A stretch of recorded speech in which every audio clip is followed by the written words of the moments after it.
I'd like to take a moment to discuss the importance and subtleties present in our Constitution, specifically about the Second Amendment.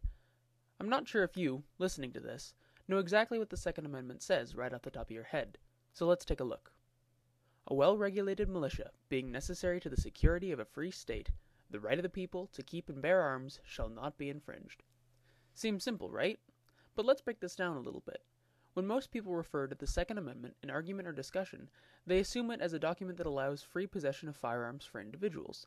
This, however, is not the case. A well-regulated militia. This is the portion most people tend to skip over when they think of this amendment.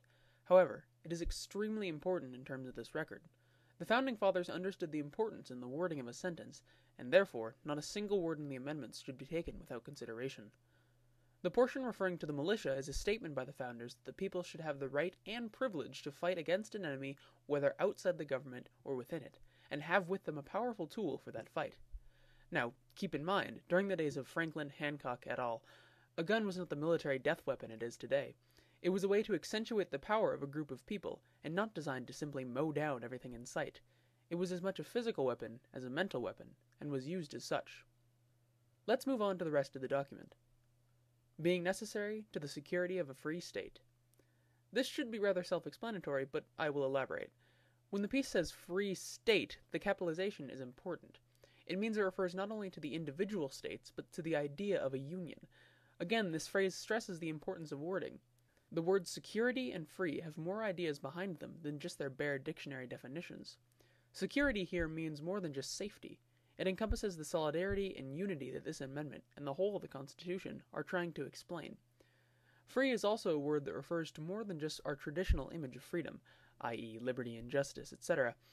The freedom here also means ideas such as intellectually free, religiously free, freedom to do what an individual wants, within limits of course, and free to use the force of a gun to enforce those freedoms whenever they are impinged upon. Now we will get to what most people consider to be the most important part of the amendment. The right of the people to keep and bear arms. Look at that for a moment.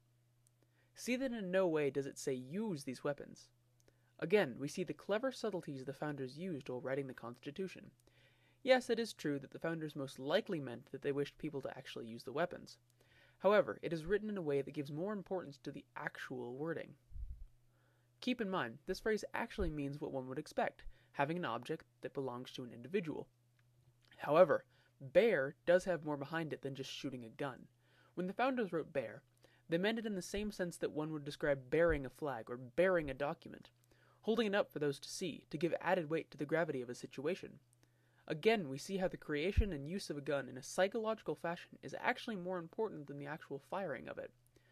A quote I recall sums this up quite adequately. A gun will get one person to follow you in fear.